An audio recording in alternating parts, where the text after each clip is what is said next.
Pas saya bangun begini, headset sebelah jatuh, sisa sebelah. Orang teriak-teriak saya tidak dengar.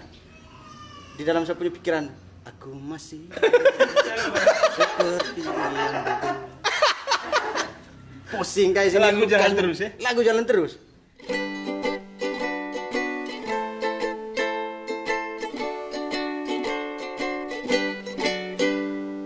Tapi guys di kampung juga pernah jatuh motor toh? Sering guys, ini saya punya kepala tidak simbang. Otak berat sebelah ini. Tidak, saya lihat apa? Kepala masih seimbang, pikiran yang tidak seimbang. Ini ada benjol sini nih guys. Mungkin teman-teman di kamera bisa lihat ini. Permanen ya? Jatuh, bekas lukanya permanen ini. Jatuh di mana waktu itu? Waktu itu saya masih kerja di koperasi guys. Kerja di koperasi harian. Saya tukang tagih saya dulu. Terus di area mau ke pasar Iteng itu, Ranamese. Saya tidur di atas motor. Karena Tapi motor tetap jalan? motor tetap jalan. Dari Gololusan ke bawah itu kan menurun. Saya sudah satu tahun lebih lah ke bawah. Jadi biar saya tutup mata bisa hafal durasi sampai masuk box berapa detik, berapa menit begitu. Jalan lurus. Lepas tir. Saat target sudah mau masuk box, buka mata, pegang setir lagi. Begitu terus. Pas jalan lurus panjang. Saya tarik gas tinggi, baru kasih lari free. Itu free terus sudah itu? Free terus, menurunkan dia, menurun. Awalnya saya sadar. Saya buka mata begini. Belum selesai nih, jalan lurus belum ketemu box. Saya tidur lagi. Saya buka mata lagi, masih lurus, masih jauh padahal. Lanjut dengan pingsan. Benjol lanjut dengan pingsan. Itu tidak ada patah kaki segala macam? Ada di ini, patah paha di sini, bagian sini. Terus pengobatan di mana? Itu saya lupa namanya itu Om. Dia di Ruteng dia. Rumahnya saya masih tahu namanya, saya sudah lupa tuh Om. Di Tebing Tinggi. Kalau teman-teman di Manggarai cari saja itu Om di Tebing Tinggi yang biasa. Dia terkenal dia, sebut saja Om yang biasa urut orang-orang kecelakaan yang patah tulang. Bisa. Oh, berarti di Ruteng ada? Iya. Karena kita pikir selama ini kan hanya di Kajong toh? Di Ruteng ada itu Om. Dia kalau seandainya ada orang kecelakaan terus kita rencana mau pergi rawat dia tahu memang. Jadi kalau seandainya dia ada urusan mau keluar, berarti dia batal. Dia sudah kayak ada insting begitulah. Tapi waktu guys patah kaki dia tetap keluar. Iya. Dia keluar. Karena dia tidak peduli guys. Itu dia urut saya di kantor. Malam-malam. Dia Kenapa urut di kantor lagi? Saya kan tidak bisa pergi ke rumahnya. Oh, di kantor koperasi? Iya. Dipanggil dia? Dipanggil. Teman saya panggil dia. Jadi dari tempat kecelakaan nih, tentara yang angkat saya bawa ke puskesmas Ponggio. Terus dari sana sampai ke kantor saya tidak pakai celana. Bengkak, serius, paha bengkak. Saya jadi bonceng motor begini.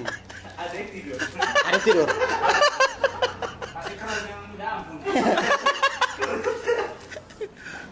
Jadi dia urut saya tuh pas besoknya sudah bisa sembuh, lusanya saya bisa kerja lagi. Langsung luar jadi. biasa ya. Cuman dia cara tarik tulang. Dia raba-raba saya punya paha gitu. Patah. Sambung tulang. Oleh. Saya teriak dan saya punya logat mukun. Oleh, mau Yesus gue. Saya rasa macam itu saya punya nafas terakhir. Aduh, ini konten ini banyak ketawa ini konten. Menarik sekali guys, karena guys sempat jadi itu tuh petugas penagihan ya? Iya, tukang tagih utang. Tagih koperasi. Bagaimana itu bekerjanya koperasi harian itu guys? Jadi koperasi harian ini sekarang sudah menjalar di mana-mana, mereka kayak ubi gitu. Kayak ubi. Iya. Jadi koperasi harian itu kakak itu perusahaan swasta. Jadi bukan, dia hanya pinjam saja. Jadi koperasi keliling yang tagih setiap hari. Jadi kalau misalnya saya sebagai pegawai koperasi, saya menawarkan usaha pinjaman ke kakak. Kalau seandainya kakak kan ada usaha misalnya buka warung gitu, saya menawarkan uang pinjaman ke kakak 1 juta misalnya, 1 juta. Terus kakak mengangsur ke saya setiap hari itu 40.000 dalam tempo 30 hari. Betul. 40.000, 4 kali 3, 1,2. 1,2. Tetapi uang yang kakak terima itu hanya 900. 50 ribunya potong tabungan, 50 ribunya administrasi. Administrasi itu semacam uang bensin lah.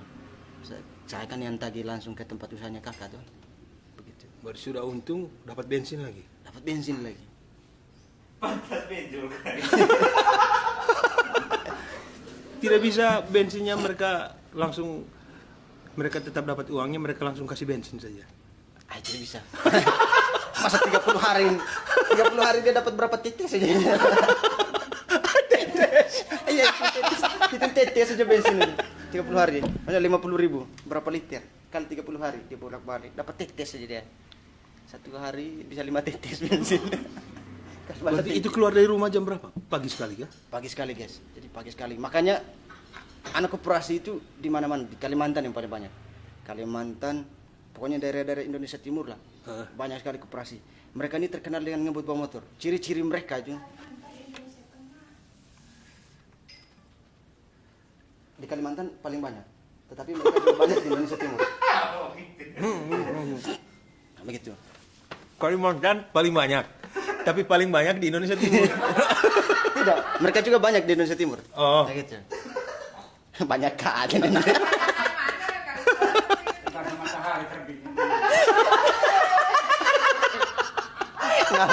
Ngabur.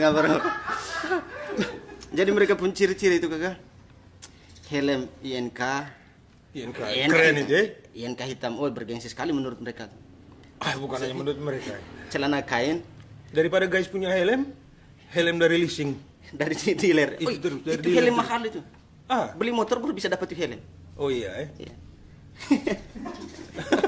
beli motor baru bisa dapat itu helm. Bagaimana mereka ciri-ciri tadi?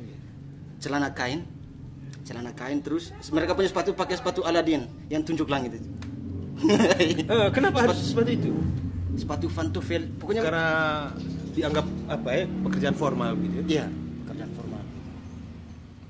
Terus motor kalau pakai sepatu cats berarti mereka olahraga. enak.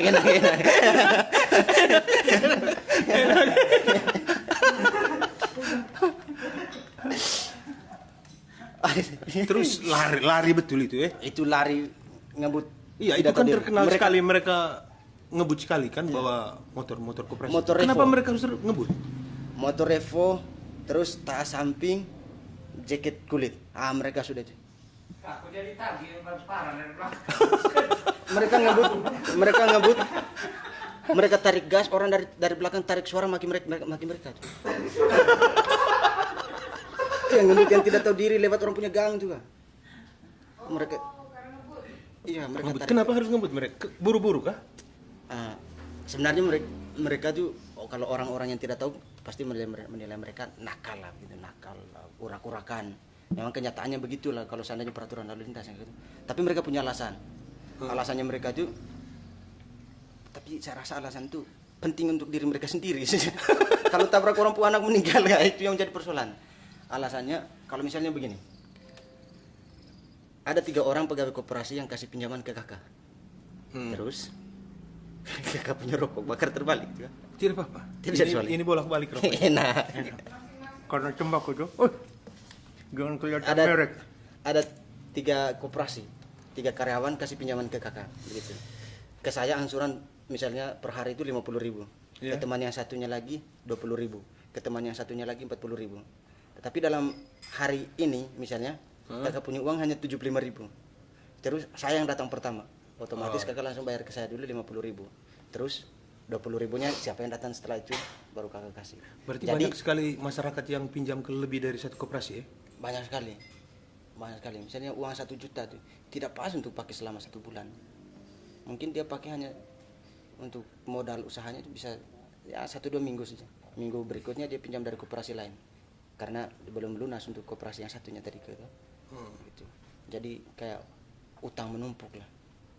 Kalau tagihannya 4% setiap hari. Itu kali 30 hari. Terus kalau dihitungkan total keseluruhannya bunganya 20%. Jadi lumayan besar. Dalam 1 bulan itu? Dalam 1 bulan. Cuman cicilnya setiap hari. 20%. Saya rasa selama saya kerja di koperasi, kalau seandainya saya lihat sendiri, banyak orang pinjam koperasi itu mereka juga takut dengan bunganya yang besar. Mereka takut dengan bunganya yang besar, terus tetapi dalam keadaan terdesak, Iya. mereka yang bisa kasih pinjaman saat itu tuh hanya koperasi saja. Dalam tempo mungkin ya hanya tidak sampai 1 jam transaksi bisa ini langsung cair. Yang Oh, penting itu juga mereka punya kelebihan. kelebihannya Apa ya? itu. Yang penting ada KTP asli, tempat tinggal jelas, alamat usaha juga jelas. Itu sih. Jadi sudah bisa layani pinjaman. Oh, begitu. Tapi banyak juga nasabah-nasabah yang macet. Nasabah yang macet itu banyak sekali. Saya dulu guys pernah sita ayam 2 ekor. Sita ayam 2 ekor, sita magic yang ada nasi di dalamnya. Sita Iya. orang punya HP di jalan. Orang taruh parang di leher. Sering. Di lehernya Di dia leher- atau lehernya guys? Di leher saya. Oh, saya pikir di lehernya dia sendiri. Di leher saya. Mungkin gatal. Garu pakai parang ya. Katanya.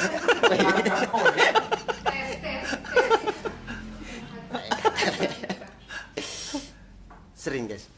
Terus tadi kan guys jatuh dari motor itu dalam posisi pergi tagi kah? Pergi tagi. Berarti malam sekali. Pagi-pagi. Saya jatuh jam 8 Tidur itu pagi. pagi. Malamnya di saya motor? begadang. Malamnya saya begadang. Guys, Kerja salah laporan. sendiri, ya. Kerja laporan. Oh, kerja laporan. Iya. Oh. Jadi setiap hari itu kita pergi tagihan. Saya dulu waktu itu nasabah 125 ekor. 125 orang. Sorry. Saya ingat ayam tadi. Ingat ayam 2 ekor. Oh iya iya. Nasabah 125 orang.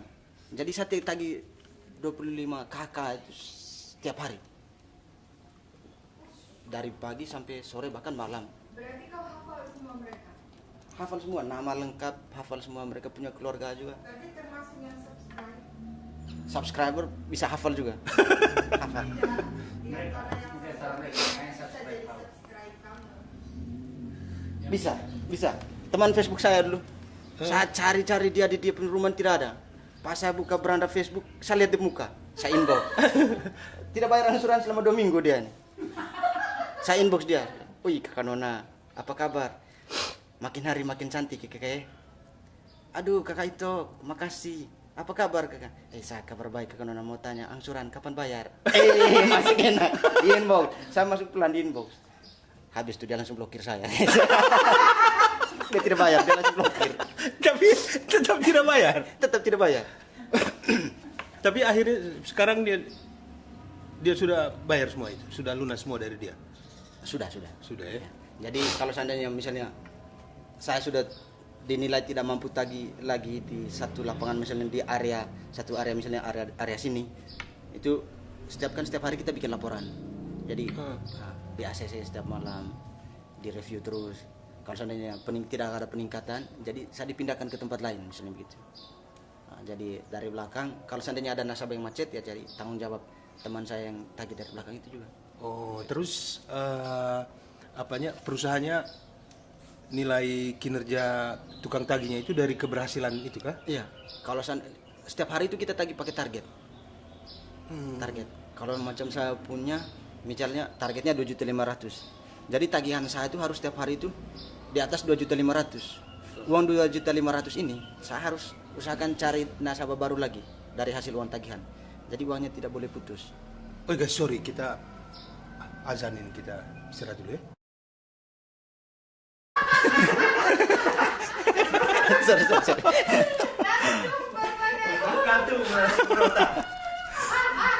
Oke guys, kami balik lagi setelah Bukan narasumber. beristirahat sejenak untuk menghormati azan. Dan ternyata toleransi itu gampang sekali.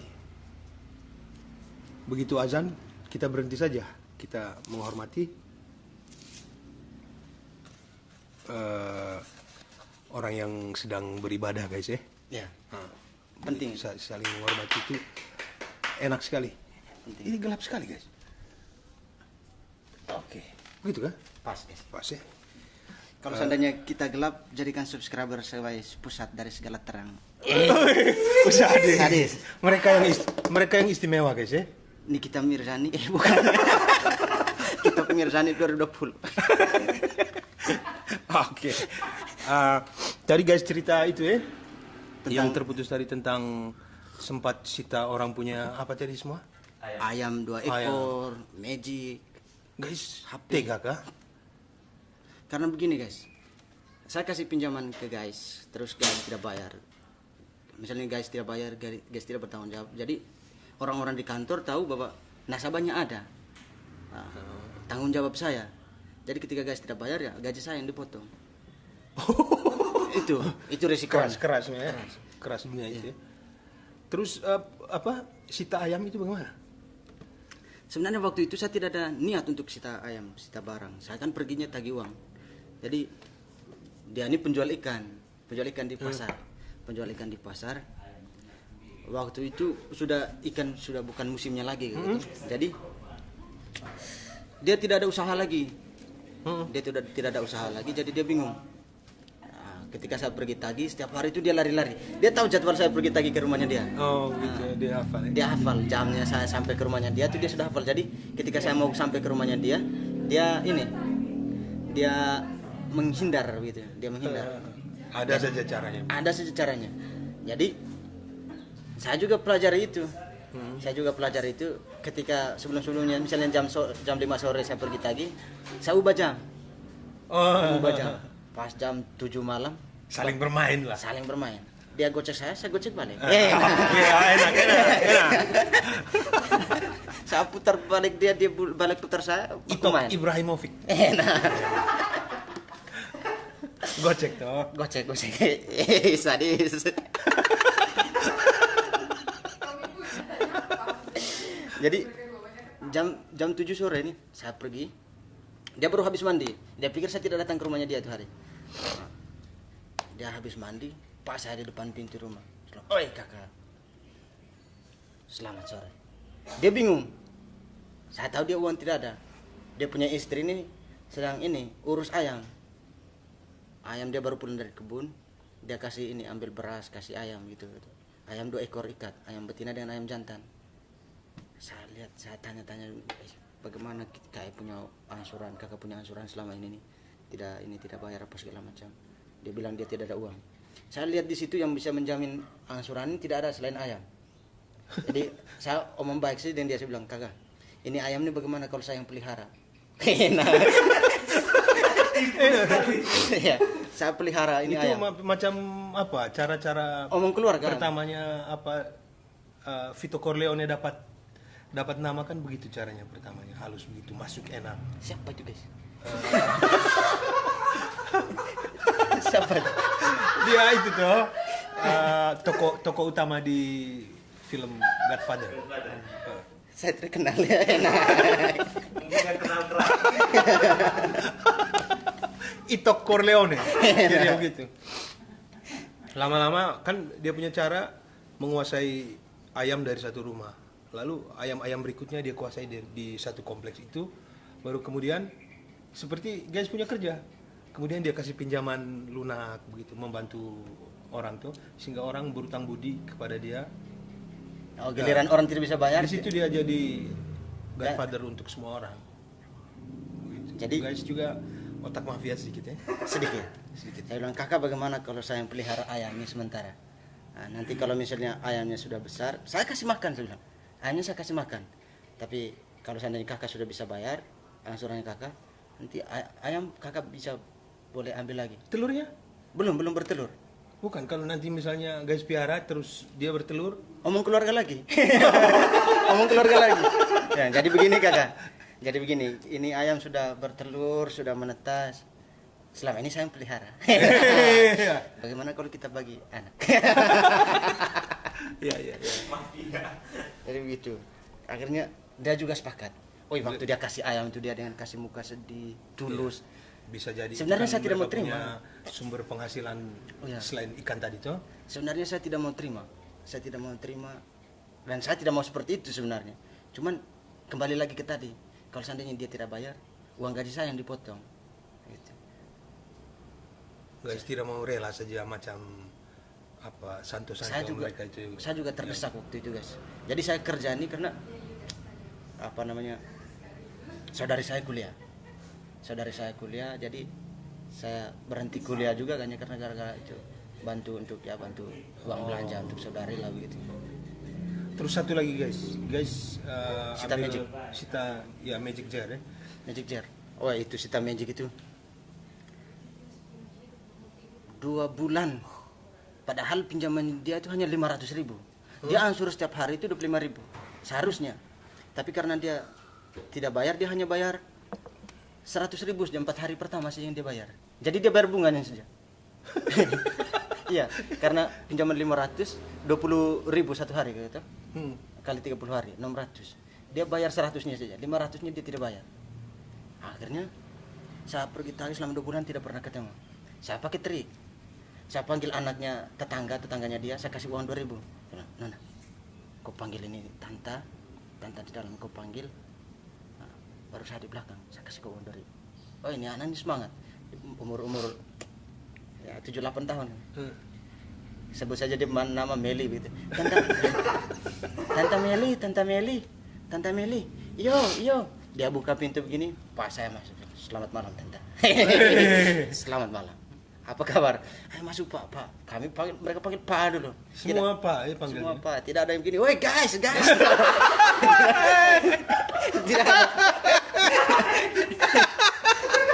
Koperasi. Mungkin kalau panggil guys lebih lancar bayarnya guys. Ayo saya minta subscribe. Biar ada channel. Saya minta subscribe. Jadi saya masuk gitu. Dia punya suami waktu itu sakit gula-gula. Gula. Sorry. Penyakit gula.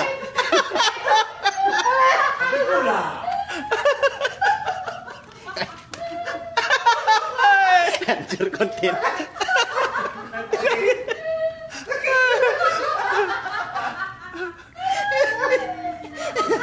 Sakit gula-gula karena terlalu sering tangkap kupu. Bukan kupu-kupu.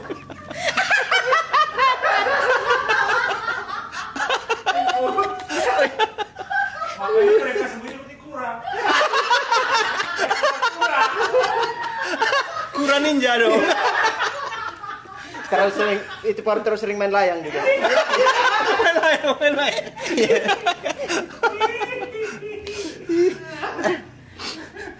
Terus bagaimana jadinya? Hancur konten asli. Aduh, jadi Kalau mau serius.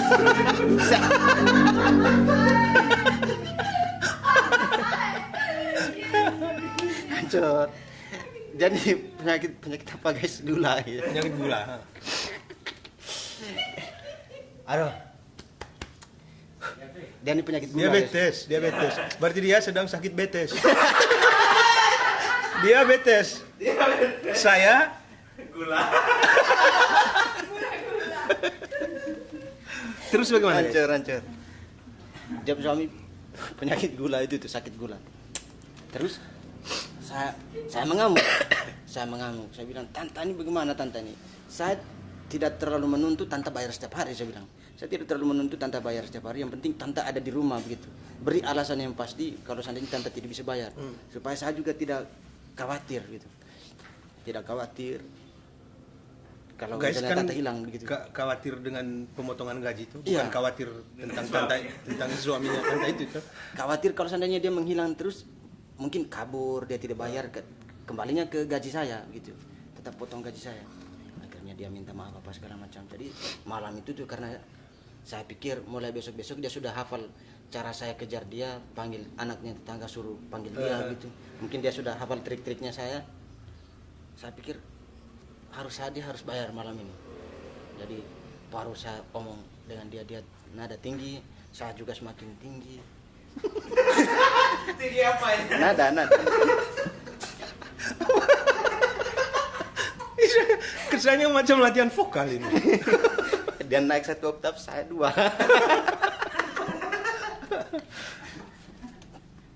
Baru dia suara semakin tinggi, tetangga dengar. Jadi panggil dia punya keluarga semua. Wih, mereka kumpul satu rumah, bentang tikar.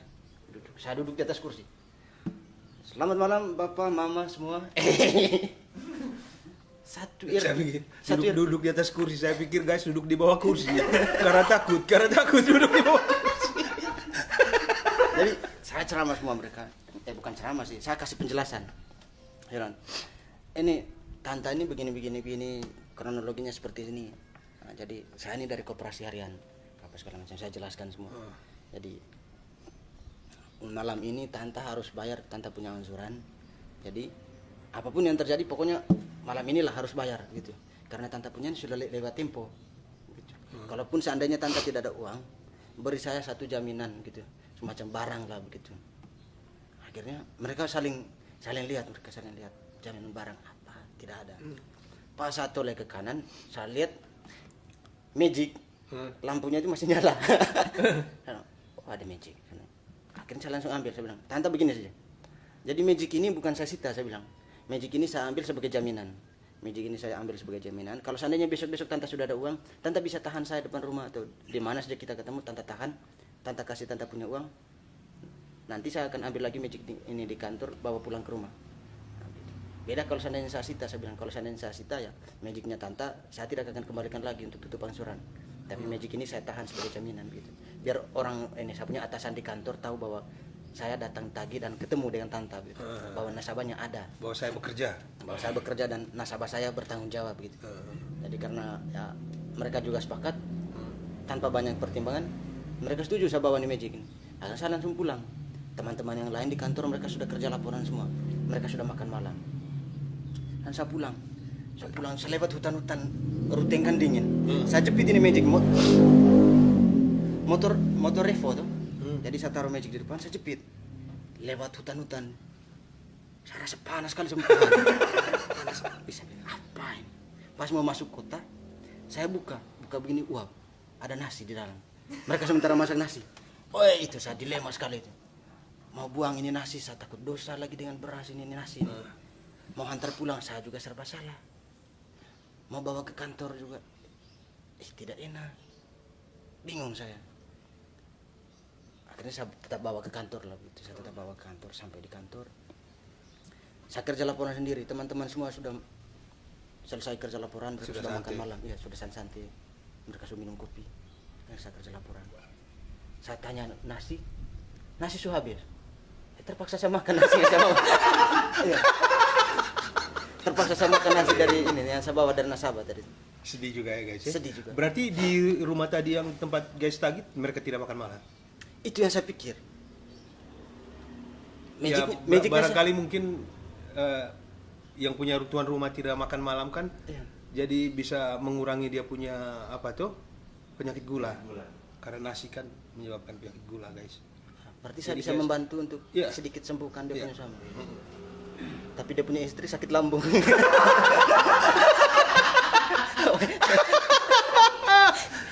Terus lauknya ayam yang tadi guys? Tidak. Ayam yang tadi piara ya? Masih piara itu ayam. Kau piara di mana kau bos? Di kantor, kami tinggal di kantor. Semua di kantor semua. Jadi guys punya perjalanan satu hari itu bisa berapa kilo jumlahnya? Pergi pagi pulang bisa sampai malam gitu. Saya punya moto dulu. Pergi pagi pulang petang fantat fegal pinggang fiat. Itu bahasa dari mana saya tahu. Pokoknya bahasa Indonesianya pergi pagi pulang petang pantat pegal pinggang piot gitu. Itu. Jadi setiap pergi tagih itu pagi. Jadi kita kalau seandainya ada uang tagihan kemarin yang sisa puluhan kilometer itu ya? Puluhan bahkan puluhan lagi. Bisa di atas 100 Bisa di atas 100. Kita kalau bawa motor, kalau misalnya masih jauh dengan tempat tagihan, kalau bawa motor gigi 1, gigi 2, gigi 3, gigi 4 tarik gas habis baunya injak tambah gigi. Pas masuk bau jatuh gigi sendiri yang hilang. Banyak yang begitu. Jadi itu. Tapi guys pernah itu juga di Flores Timur toh? Di Flores Timur. Untuk koperasi juga ya? Koperasi juga. Tagih juga. Tagih di apa? Di Manggarai dengan di Flores Timur mungkin beda ya, karena di Flores Timur kan tidak terlalu susah itunya. Flores Timur. Jalannya. Flores Timur memang kotanya agak kecil cuman susah guys. Susah tagihnya. Soalnya banyak gang-gang kan. Jadi nasabah kita cari di depan, mereka jalan lewat belakang. Iya, pernah satu kali nih dia sembunyi di dapur. jalan pas musim hujan, dia sembunyi di dapur. Saya jatuh di dia punya samping rumah nih, licin. Pas saya jatuh, sebenarnya dia berniat mau sembunyiin. Saya jatuh, saya teriak, dia kaget, tutupan periuk jatuh.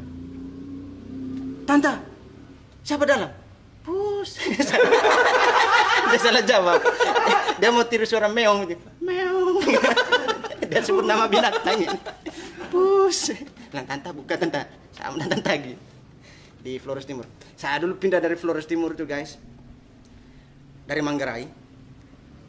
Pertamanya saya di Ruteng, habis itu pindah kantor, kami buka kantor baru, saya pengangkatan, wakil manajer.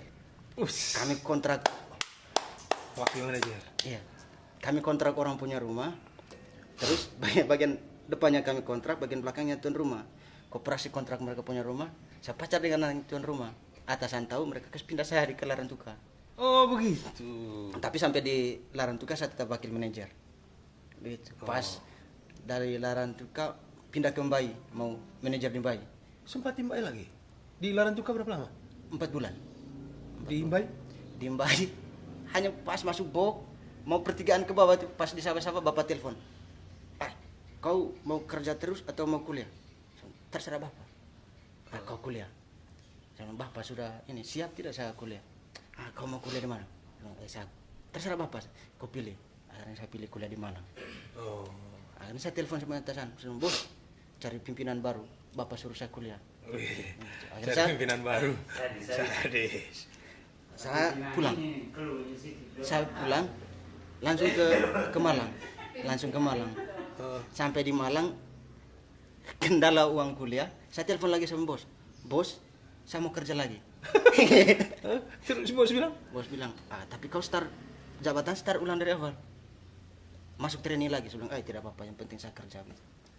Karena ya, saya tidak pernah makan uang tuh. Jadi dia masih terima lah gitu. Tidak pernah berkasus gitu ya? Tidak pernah kasus penyelewengan uang atau nasabah. Kan sering nasabah fiktif sering. Koperasi harian itu sering begitu, bikin nasabah fiktif. Misalnya begini, kakak sudah pinjam di koperasi, fotokopi KTP-nya kakak masih ada di saya misalnya kan. Kalau kakak sudah tidak mau pinjam lagi, saya buat pinjaman baru, pakai KTP-nya kakak, uangnya taruh di saku saya. Nasabah fiktif itu namanya. Banyak yang begitu koperasi. Karena kebetulan saya tidak pernah buat kesalahan seperti itu. Karena setiap hari kan kami ada transport toh. Jadi kami rokok, bensin, makan semua dari transport itu. Dari uang. Dan cukup untuk satu hari, selalu cukup itu ya? Kita harus targetkan untuk cukupkan itu. Bisa, harus pas dengan uang itu. Untuk kita punya kebutuhan pribadi. Karena dari uang transport itu yang mereka tahu ya ini uang makan dengan uang bensin. Jadi kalau mau kelola untuk rokok, bagaimana caranya supaya bisa beli rokok atau beli pulsa. Terus bapak itu waktu guys kerja dukung sekali kah? Bapak waktu saya kerja, saya tidak ini guys ya. Dia mau bilang dukung juga. Saya punya bapak itu orangnya bagaimana? Kayak ekspresif sekali begitu. Biar dia tidak omong, tapi dari raut wajahnya itu bisa kelihatan kalau ada sesuatu yang dia sembunyikan gitu. Jadi ketika saya kerja itu ada saat-saat tertentu dia berpura-pura bangga. Padahal di dalam hatinya dia malu dengan saya. Teman-teman saya kuliah semua. Tapi saya tidak gitu. Jadi kalau mama dukung?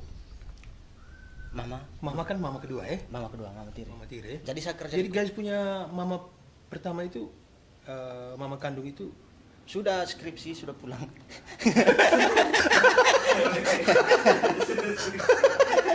Saya lihat simulasi ini. Aduh, maaf tante.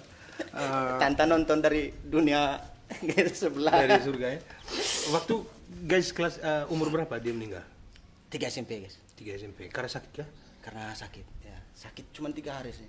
Hari pertama, hari kedua, hari ketiga langsung jalan. Di rumah sakit? Dia sakit itu kayak urus tiket cepat sekali. Iya. Terus akhirnya guys hidup dengan. Sorry guys, saya bukan berarti saya senang mama saya meninggal, tidak. Artinya begini, saya ini kan sekarang sedang belajar untuk berkomedi. Hal-hal yang sedih itu bagaimana caranya untuk bisa dibuat jadi sebuah hal yang tidak perlu jadi sedih lah gitu. Karena tidak bisa mengubah apapun. Tidak bisa mengubah. Tidak bisa kembali lagi. Justru guys yang kembali itu adalah kehadiran seorang ibu di dalam Guys Punya Hidup, toh ibu, Ya. yaitu Ibu Tiri. Saya juga menarik kesimpulan karena pernah guru saya bilang begini, kalau kau menjadi orang sukses, jauhilah perempuan. Saya menarik kesimpulan, mama saya pergi cepat-cepat nih biar saya cepat sukses gitu. Dia menjauh. Dia menjauh. Ya. Sudah belasan tahun sampai sekarang saya belum sukses-sukses. Ini maksudnya apa? Mungkin kesuksesan kan tidak diukur dengan apa tuh, dengan macam guys pinjam Om Remi punya rokok tadi itu, belum itu sukses itu. Sukses. Pinjam. Kalau Om Remi Iya, pukul, kalau Om Remi pukul gagal. Iya, sukses juga.